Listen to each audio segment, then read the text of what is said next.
ವೀಕ್ಷಕರೆಲ್ಲರಿಗೂ ನಮಸ್ಕಾರ. ನಿಮ್ಗೇನಾದ್ರೂ ಇದ್ದಕ್ಕಿದ್ದ ಹಾಗೆ ತೀವ್ರವಾದ ಜಾಯಿಂಟ್ ಪೇನ್ ಅಥವಾ ಕಾಲಿನ ಬೆರಳುಗಳಲ್ಲಿ ನೋವು ಕಾಣಿಸ್ಕೊಳ್ಳೋದು, ಇದ್ದಕ್ಕಿದ್ದಂತೆ ಇಂತಹ ನೋವು ಕಾಣಿಸ್ಕೊಂಡು ಊತ ಕಾಣಿಸ್ಕೊಳ್ಳೋದು, ನಡೆಯೋದಕ್ಕೆ ತುಂಬಾ ಕಷ್ಟ ಆಗೋದು, ಇದನ್ನೆಲ್ಲ ನೀವೇನಾದ್ರೂ ಅನುಭವಿಸ್ತಾ ಇದ್ರೆ ಇದು ನಿಮ್ಮ ದೇಹದಲ್ಲಿ ಯೂರಿಕ್ ಆಸಿಡ್ ಲೆವೆಲ್ ಹೆಚ್ಚಾಗಿರೋದ್ರ ಕಾರಣ ಆಗಿರುತ್ತೆ. ಹಾಗಾದ್ರೆ ಈ ಯೂರಿಕ್ ಆಸಿಡ್ ಲೆವೆಲ್ ಯಾಕೆ ಹೆಚ್ಚಾಗತ್ತೆ, ಆಯುರ್ವೇದದಲ್ಲಿ ಇದಕ್ಕಿರುವಂತಹ ಟ್ರೀಟ್ಮೆಂಟ್ ಏನು, ಇದೆಲ್ಲವನ್ನ ತಿಳಿಸ್ಕೊಡೋದಕ್ಕೆ ನಮ್ಮ ಜೊತೆ ರೋಗ ನಿದಾನ ಆಯುರ್ವೇದ ವಿಭಾಗದ ಆಯುರ್ವೇದ ವೈದ್ಯರಾದ ಡಾಕ್ಟರ್ ವರ್ಷಾ ಮೂರ್ತಿ ಅವರಿದ್ದಾರೆ. ಅವ್ರನ್ನ ಮಾತಾಡ್ಸೋಣ. ಮೇಡಮ್ ನಮಸ್ತೆ, ಕಾರ್ಯಕ್ರಮಕ್ಕೆ ಸ್ವಾಗತ. ಸೊ ಈ ಯೂರಿಕ್ ಆಸಿಡ್ ಲೆವೆಲ್ ಬಾಡಿಲಿ ಯಾಕೆ ಹೆಚ್ಚಾಗುತ್ತೆ? ಯೂರಿಕ್ ಆಸಿಡ್ ಲೆವೆಲ್ ಎರಡು ಕಾರಣ, ಒಂದು ಆಯುರ್ವೇದ ಕಾರಣ, ಆಮೇಲೆ ಒಂದು ಮಾಡರ್ನ್, ಅಕಾರ್ಡಿಂಗ್ ಟು ಮಾಡರ್ನ್, ಅದು ಎರಡು ಹೇಳ್ತೀವಿ. ಫಸ್ಟ್ ಮಾಡರ್ನ್ ಇಂದ ಯೂರಿಕ್ ಆಸಿಡ್ ಲೆವೆಲ್ ಜಾಸ್ತಿ ಆಗೋದು ಪ್ಯೂರೈನ್ಸ್ ಅಂತ.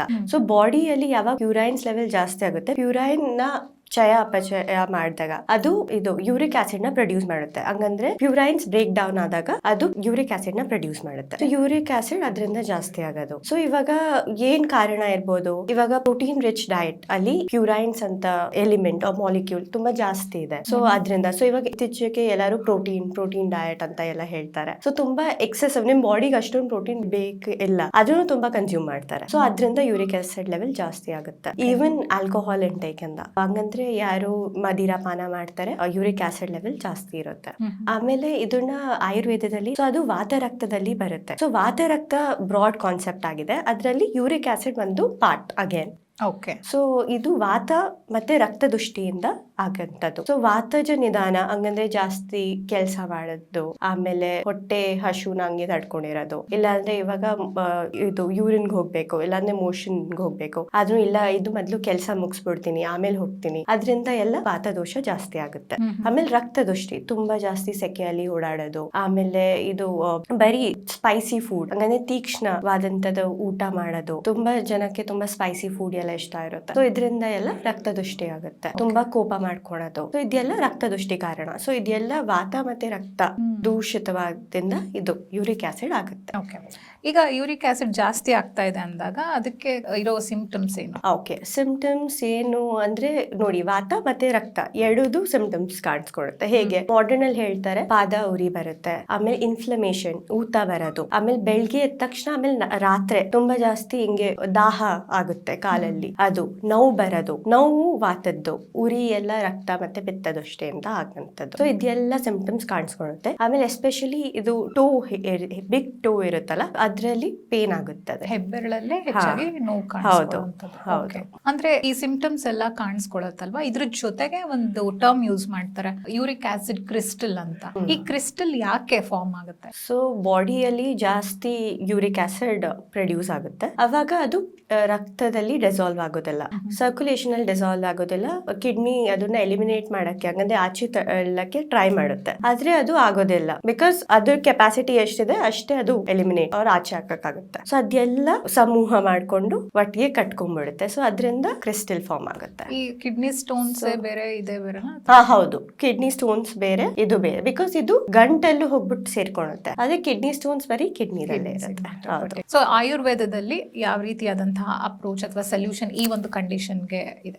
ಸೊ ಬಸ್ತಿ ಪಂಚಕರ್ಮದಲ್ಲಿ ಒಂದು ಪ್ರೊಸೀಜರ್ ಇದೆ, ಬಸ್ತಿ ಅಂತ. ಅದು ತುಂಬಾ ಚೆನ್ನಾಗಿ ವರ್ಕ್ ಆಗುತ್ತೆ. ನಾನು ಲಾಸ್ಟ್ ಟೈಮ್ ಹೇಳಿದೀನಿ, ಅದು ನೀವು ಪ್ರಿಕಾಷನರಿ ಅಂದ್ರೆ ನಿಮ್ಮ ಹೆಲ್ತ್ ನ ಮೇಂಟೈನ್ ಮಾಡಕ್ಕೂ ನೀವು ಅದನ್ನ ನಿಮ್ಮ ಜೀವನ ಶೈಲಿದಲ್ಲಿ ಮಾಡಿಸ್ಕೊಬಹುದು. ಲೈಕ್ ಮಳೆಗಾಲದಲ್ಲಿ ನಾನು ಹೇಳಿದ್ನಲ್ಲ, ಅವಾಗ ನೀವು ಮಾಡಿಸ್ಕೊಬಹುದು ಈ ಬಸ್ತಿ ಅಂತ ಪ್ರೊಸೀಜರ್ ನ. ಸೊ ಇದು ವಾತ ರಕ್ತ, ಹಂಗಂದ್ರೆ ಯೂರಿಕ್ ಆಸಿಡ್ ಅಲ್ಲೂ ಹೆಲ್ಪ್ ಆಗುತ್ತೆ. ಆಮೇಲೆ ನೀವು ರಕ್ತವೋಕ್ಷಣ ಅಂತ, ಲೀಚ್ ಥೆರಪಿ ಅಂತ ಹೇಳ್ತೀವಿ, ಅದು ನಾನು ಯೂಸ್ ಮಾಡ್ಬೋದು. ಇವಾಗ ಡ್ರಗ್ಸ್, ಹಂಗಂದ್ರೆ ಔಷಧಿ ನೈಸರ್ಗಿಕವಾಗಿ ಏನ್ ಯೂಸ್ ಮಾಡ್ಬೋದು ಅಂದ್ರೆ ಇದು ಬಿಬಿತಕಿ ಅಂತ ಹೇಳ್ತೀವಿ, ತಾರೆ ಬೀಜ ಅಂತ. ತಾರೆ ಬೀಜ ನಾನು ಯೂಸ್ ಮಾಡ್ಕೊಬಹುದು. ಯಾಕಂದ್ರೆ ಆಯುರ್ವೇದ ಪ್ರಕಾರ ಎಲ್ಲ ವ್ಯಾಧಿ, ಎಲ್ಲ ಡಿಸೀಸಸ್ ಅಗ್ನಿಮಾಂದ್ಯ ಇಂದ ಪ್ರೊಡ್ಯೂಸ್ ಆಗೋದು. ಅಗ್ನಿಮಾಂದ್ಯ ಅಂದ್ರೆ ಯಾವಾಗ ನಮ್ಮ ಡೈಜೆಸ್ಟಿವ್ ಕೆಪಾಸಿಟಿ, ಸೊ ಡೈಜೆಸ್ಟಿವ್ ಕೆಪಾಸಿಟಿಯಲ್ಲೂ ಡಿಫ್ರೆಂಟ್, ನಿಮ್ಮ ಧಾತುಗಳಲ್ಲೂ ನಿಮ್ಮ ಅಂಗಾಂಶದಲ್ಲೂ ಅಗ್ನಿ ಇದೆ ಅಂತ ಹೇಳ್ತಾರೆ. ಸೊ ಇದೆಲ್ಲ ಯಾವಾಗ ಹ್ಯಾಂಪರ್ ಆಗುತ್ತೆ, ಎಲ್ಲ ಯಾವಾಗ ಕಮ್ಮಿ ಆಗುತ್ತೆ, ಅವಾಗ ಒಂದು ವ್ಯಾಧಿ, ಒಂದು ಡಿಸೀಸ್ ಪ್ರೊಡ್ಯೂಸ್ ಆಗುತ್ತೆ. ಸೊ ಇದು ವಾತರಕ್ತ ಆರ್ ಯೂರಿಕ್ ಆಸಿಡ್ ಇದರಿಂದಾನೇ ಪ್ರೊಡ್ಯೂಸ್ ಆಗೋದು. ಸೊ ಅದರಿಂದ ಆಮ ಅಂತ ಹೇಳ್ತೀವಿ, ಅದು ಪ್ರೊಡ್ಯೂಸ್ ಆಗುತ್ತೆ. ಅದರಿಂದ ಅದು ಸ್ರೋತಸ್ ಇಲ್ಲಾಂದ್ರೆ ನಿಮ್ಮ ಚಾನೆಲ್ಸ್ ನ ಬ್ಲಾಕ್ ಮಾಡುತ್ತೆ, leading to the disease. So ಅದನ್ನ ನಾವು ರಿಮೂವ್ ಮಾಡೋದು ತುಂಬಾ ಇಂಪಾರ್ಟೆಂಟ್. ಸೊ ಇದು ತಾರೆ ಬೀಜ ಅದಕ್ಕೆ ಹೆಲ್ಪ್ ಮಾಡುತ್ತೆ. ಓಕೆ, ಇದಿಷ್ಟು ಹರ್ಬ್ ಬೇಸ್ಡ್ ಹೀಲಿಂಗ್ ಆದ್ರೆ life style again and diet ಯಾವ ತರ ಇರಬೇಕು? ನಾರ್ಮಲ್ ನಿಮ್ಗೆ ಎಷ್ಟು ಜೀರ್ಣ ಆಗುತ್ತೆ ಅಷ್ಟೇ ಆಹಾರ ತಗೊಳ್ಳಿ. ಆಮೇಲೆ ತುಂಬಾ ಇವಾಗ ಋತುಕಾಲ ಅಂತ ಹೇಳಿದ್ದಾರೆ, ಋತುಚರ್ಯ, ಅದನ್ನ ಫಾಲೋ ಮಾಡಿ. ಹಂಗಂತ ತುಂಬಾ ಸೆಕೆ ಇದ್ರೆ ಅದಕ್ಕೆ ಆಪೋಸಿಟ್ ಗುಣ ಇರೋದು ನೀವು ಜೀವನ ಶೈಲಿನ ಬಳಸಬೇಕು, ಆಹಾರ ಪದ್ಧತಿನ ಫಾಲೋ ಮಾಡ್ಬೇಕು. ಇವಾಗ ವಿಂಟರ್ಸ್ ಇದೆ, ಆದ್ರೂ ನೀವು ಐಸ್ ಕ್ರೀಮ್ ತಿಂತಾ ಇದೀರಾ, AC ಅಲ್ಲಿ ಇದ್ದೀರಾ, ಅದು ಏನ್ ಮಾಡುತ್ತೆ ಅಂದ್ರೆ ಇದು ಆಪೋಸಿಟ್ ಗುಣ ಅಲ್ಲ. ಸೊ ವ್ಯಾಧಿ ಆರ್ ಡಿಸೀಸ್ ನ ಕಾಸ್ ಮಾಡುತ್ತೆ. ಸೊ ಆಪೋಸಿಟ್ ಇರೋ ಕ್ವಾಲಿಟೀಸ್ ನ ಬಳಸಬೇಕು ಅಂತ ಹೇಳಿದ್ದಾರೆ. ಹಂಗೆ ಆಮೇಲೆ ವಾಕ್ ಮಾಡ್ಬೋದು. ವಾತ ಮತ್ತೆ ರಕ್ತದೃಷ್ಟಿ ಆಗಂತದ್ದು ಆಗ್ಬಾರ್ದು, ಆತರ ನೀವು ಫಾಲೋ ಮಾಡ್ಬೇಕು. ತುಂಬಾ ಎಕ್ಸಸೈಸ್ ಮಾಡಕ್ ಹೋಗ್ಬೇಡಿ, ಎಷ್ಟು ಬಾಡಿ ಕಂಟ್ರೋಲ್ ಆಗುತ್ತೆ ಅಷ್ಟು ಮಾಡಿ. ವಾಕ್ ಮಾಡ್ಬೇಕು, ತುಂಬಾ ಜಾಸ್ತಿನೂ ಅಲ್ಲ, 40 minutes ಎನಫ್. ಓಕೆ, ಆತರ. ಆಮೇಲೆ ತುಂಬಾ ಸ್ಪೈಸಿ ಫುಡ್ ಏನ್ ಬೇಡ, ಮಾಡರೇಟ್ಲಿ ಸ್ಪೈಸಿ ಆರ್ ತುಂಬಾ ಖಾರವಂತದ್ದು ಪದಾರ್ಥ ತೊಗೊಳಕ್ ಹೋಗ್ಬೇಡಿ. ಹಂಗೆಲ್ಲ ಅಭ್ಯಂಗ ಫಾಲೋ ಮಾಡಿ. ದಿನ ಎಣ್ಣೆ ಮಸಾಜ್ ಮಾಡ್ಕೊಂಡು 10 minutes or 15 minutes, ಆಮೇಲೆ ಸ್ನಾನ ಮಾಡಿ. ಅದರಿಂದ ಕಾಂತಿನೂ ಬರುತ್ತೆ. ಬರೀ ಎಕ್ಸ್ಟರ್ನಲಿನೂ ನೀವು ನೋಡ್ಬೋದು ಚೇಂಜಸ್ ನ. So 15 minutes time you give for yourself ಅಂತ ಅರ್ಥ. ಓಕೆ, ಇದಿಷ್ಟು ಲೈಫ್ ಸ್ಟೈಲ್ ಅಂಡ್ ಡಯಟ್ ಆಯ್ತು. ಅಂಡ್ ಈಗ ಆಯುರ್ವೇದಿಕ್ ಪ್ರಾಡಕ್ಟ್ಸ್ ತಗೋಬೇಕು ಅಂತ ಅಂದ್ರೆ ಜನಕ್ಕೆ ಒಂದ್ ಸ್ವಲ್ಪ ಹಿಂಜರಿಕೆ ಇರುತ್ತೆ, ಇದು ವರ್ಕ್ ಆಗತ್ತಾ ಅಥವಾ ತುಂಬಾ ಟೈಮ್ ತಗೊಳುತ್ತೆ ಅನ್ನೋದು ಒಂದು ಕಾಮನ್ ಆಗಿರುವಂತಹ ಪ್ರಶ್ನೆ. ಸೊ ಯಾವ ರೀತಿಯಾದಂತಹ ಪ್ರಾಡಕ್ಟ್ಸ್ ನ ಚೂಸ್ ಮಾಡ್ಬೇಕು? ಈಗ ಮಾರ್ಕೆಟ್ ಅಲ್ಲಿ ಸಿಕ್ಕಾಪಟ್ಟೆ ಪ್ರಾಡಕ್ಟ್ಸ್ ಅವೈಲಬಲ್ ಇದೆ, ಸೊ ಇದ್ರ ಬಗ್ಗೆ ತಿಳಿಸಿ. ಇದು ಯಾವಾಗ ನಾವು ಡ್ರಗ್ ಇಲ್ಲಾಂದ್ರೆ ಒಂದು ಪ್ರಾಡಕ್ಟ್ ನ ಸೆಲೆಕ್ಟ್ ಮಾಡ್ತೀವಿ, ಅದು NABL ಸರ್ಟಿಫೈಡ್ ಇರಬೇಕು, national accreditation board for testing and calibrative laboratories ಅಂತ. ಸೊ ಅದರಿಂದ ಸರ್ಟಿಫೈಡ್. ಹೆಂಗೆ ನಿಮ್ ಫುಡ್ಗೆ FSSAI ಇದೆ, ಅದೇ ತರ ಇದು drugs for medicine preparation according to Indian system of medicine ಅಂತ ಇದೆ. ಸೊ ಇದರಲ್ಲಿ ಏನಂದ್ರೆ ಅವರು ಟೆಸ್ಟಿಂಗ್ ಮಾಡ್ತಾರೆ. ಯಾಕಂದ್ರೆ ಆಯುರ್ವೇದ ಪ್ರಾಡಕ್ಟ್ಸ್ ಅಲ್ಲಿ ನೀವು ತುಂಬಾ ಕೇಳಿರ್ಬೋದು, ಇದು ಹೆವಿ ಮೆಟಲ್ಸ್ ಯೂಸ್ ಮಾಡಿದ್ದಾರೆ, ಮರ್ಕ್ಯೂರಿ, ಲೆಡ್ ಅದೆಲ್ಲ. ಸೊ ಇದೆಲ್ಲ ಹೌದು ಮಾಡ್ತಾರೆ, ಅದು ನಿಜ.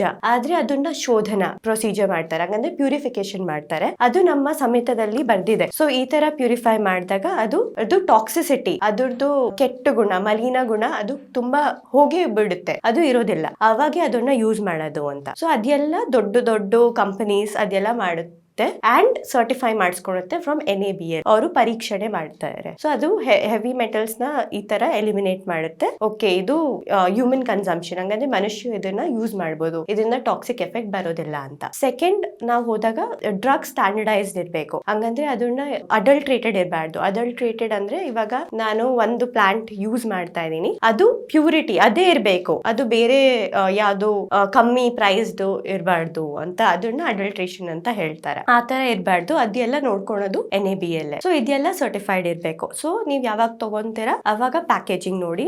ಆಮೇಲೆ ಕನ್ಸ್ಯೂಮರ್ಗೆ ಅದು ಇಂಗ್ರೀಡಿಯೆಂಟ್ಸ್ ಕೂಡ ಮೆನ್ಷನ್ ಇರಬೇಕು. ಸೊ ಇಂಗ್ರೀಡಿಯೆಂಟ್ಸ್ ಇರಬೇಕು ಅದ್ರಲ್ಲಿ, ನೀವ್ ಏನ್ ತಗೊಂತಾ ಇದೀರಾ. ಅದು normal general rule for any product you are taking. So ನೀವ್ ಏನ್ ತಗೊಂತಾ ಇದೀರಾ ಅದ್ರಲ್ಲಿ ಇಂಗ್ರೀಡಿಯೆಂಟ್ಸ್ ನೋಡ್ಕೊಂಡು ತಗೊಳ್ಳಿ. ಮ್ಯಾನುಫ್ಯಾಕ್ಚರಿಂಗ್ ಡೇಟ್ ಮತ್ತೆ ಎಕ್ಸ್ಪೈರಿನು ನೋಡಿ. ಓಕೆ, ಈಗ ಸಿಂಪ್ಟಮ್ಸ್ ಕಾಣಿಸ್ಕೊಳ್ತಾ ಇದೆ, ಬಟ್ ನಾನ್ ನೆಕ್ಸ್ಟ್ ಸ್ಟೆಪ್ ಏನ್ ತಗೋಬೇಕು ಅಂತ ಅಂದಾಗ ಟೆಸ್ಟಿಂಗ್ ಇರ್ಬೋದು, ಪರೀಕ್ಷೆಗಳನ್ನ ಮಾಡಿಸ್ಕೋಬೇಕಾಗುತ್ತೆ.